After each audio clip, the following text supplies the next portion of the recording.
la coopération intra-ACP, le partenariat ACP-Union européenne était bâti originellement sur une triple dimension. Une dimension commerciale,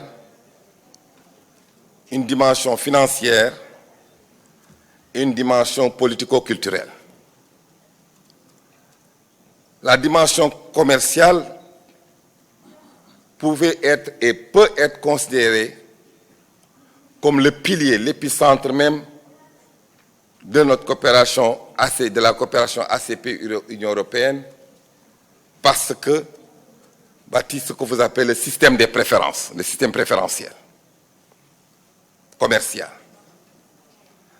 À cette dimension commerciale des systèmes de préférences, pour les États ACP, préférences accordées par l'Union européenne, il y a ce que j'ai appelé la dimension financière avec une programmation d'un paquet financier alloué aux États ACP.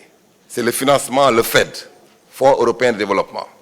Et comme l'a dit le secrétaire général, nous sommes au 11e FED actuellement. Et enfin, la dimension politique, à savoir un dialogue politique et une coopération culturelle privilégiée entre les pays ACP et les pays de l'Union européenne, sur la base, bien sûr, des convergences politiques, sur la base aussi de l'interdépendance économique, et sur la base aussi des affinités politiques liées à l'histoire. Pour tirer le bilan, qu'est-ce qui a été fait et obtenu? C'est là la question. Sur le plan commercial, je crois que ces préférences ont permis aux États ACP, à travers le STABEX, pour ce qui est du commerce, pour l'agriculture, le SISMIN, pour les mines, d'avoir des accès préférentiels sur le marché européen, commercialement parlant. En tout cas, pour le Sénégal, l'arachide a été privilégié, nous en avons bénéficié. Pour le SISMIN, le phosphate, le Sénégal en a bénéficié. Et les autres pays ACP, sur la base de ces règles de préférence, ont obtenu ce qu'on appelle des protocoles de préférence, tels que le protocole sucre, le protocole banane, le protocole, donc, qui sont là comme des instruments privilégiés de coopération. Ça a été, en tout cas, un élément d'ouverture, d'accessibilité au marché européen sans contrainte tarifaire majeure. C'est dans le même esprit aussi que sur le plan du financement, l'enveloppe qui est allouée tous les 5 ans avec un bloc, une enveloppe pour l'ensemble des États ACP et pour aussi la coopération intra-ACP, à l'intérieur de ces financements, chaque pays dispose d'une allocation qu'on appelle le PIN, le Programme Indicatif National. Et ce Programme Indicatif National obéit à un système de programmation pour chaque pays qui détermine les secteurs clés de concentration qui devront faire l'objet d'un financement et donc d'une dotation. Toujours concernant les mécanismes de financement, ce sont là les mécanismes publics, mais à côté, il y a des mécanismes privés, tels que les prêts à travers notamment la Banque européenne d'investissement. Là, je crois qu'il y a eu des acquis. Pour ce qui est maintenant du dialogue politique, il y a ce qu'on appelle l'article 96 de Cotonou, qui prévoit un dialogue politique entre les parties. À ce niveau, je crois qu'il y a des acquis. Mais, et si, pour compléter le bilan, il faudrait faire une introspection. Est-ce que si nous évaluons tout ce qui a obtenu par rapport aux préférences commerciales et par rapport au financement, est-ce que cela a répondu à l'objectif majeur de développement des pays ACP et d'éradication de la pauvreté? À cet égard, je crois qu'il faudrait, tout en reconnaissant les acquis de ces deux piliers que l'objectif assigné n'a pas été atteint. Mais quand même, il y a eu des acquis. Non seulement n'a pas... Donc ça veut dire, et c'est là où la réunion de la session de Dakar permettra, à partir de cette évaluation où il y a des acquis, mais il y a des insuffisances qu'il faut corriger. D'autant plus que ces deux piliers qui ont été les règles de préférence et ces financements ont été bousculés par l'évolution même des relations économiques et politiques internationales.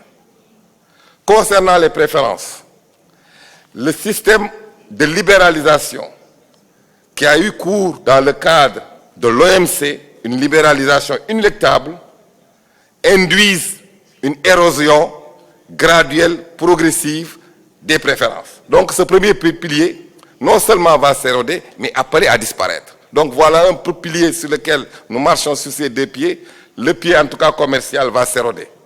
Et c'est la raison pour laquelle, pour anticiper sur cette libéralisation prônée par les règles de l'OMC, les accords de partenariat économique ont été négociés avec les différents groupes des ACP pour servir comme mesure d'accompagnement par rapport au système commercial. Pour ce qui est des financements aussi, l'objectif de 0,7% n'a pas été atteint pour l'aide publique au développement.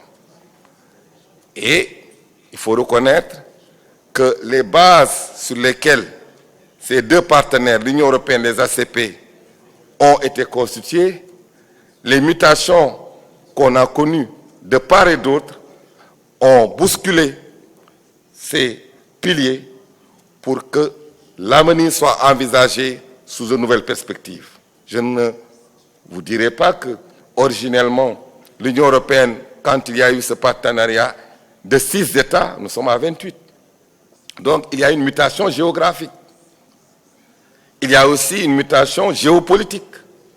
Quand le traité de Rome en 1957 donc lancé l'Union européenne, la CE, et quand les ACP étaient constitués à Georgetown en 1975, le monde, la configuration géopolitique a changé avec le mur de Berlin qui a donc sauté. Nous ne sommes plus dans cette configuration Est-Ouest et nous sommes dans une configuration géopolitique avec l'émergence de nouveaux acteurs. Mutation géographique, mutation géopolitique, mais mutation économique également. En ce sens qu'on a assisté à l'émergence de nouveaux acteurs économiques et je crois que là, notre partenariat devrait intégrer ces dimensions. Et c'est justement, et bien sûr, les financements du développement, parce que de manière classique, le FED a apporté ce qu'il a pu, mais le FED n'a pas répondu intégralement aux attentes. D'où, en tout cas, dans cette projection, plus ou moins dans le débat qui est en cours, et le secrétaire général va vous en parler, pour ce qui est des financements, il est envisagé non seulement un financement public à travers le FED, mais aussi de l'intégrer avec un financement privé qui permettra de pouvoir faire face à ces fortes demandes. Donc, pour répondre brièvement à votre question, en termes de conclusion, le bilan, il y a des acquis, mais les attentes sont fortes et il faudrait que la réunion de Dakar, justement, dans son ordre du jour, a prévu de réfléchir sur les perspectives d'avenir au regard du bilan exhaustif qui en sera tiré.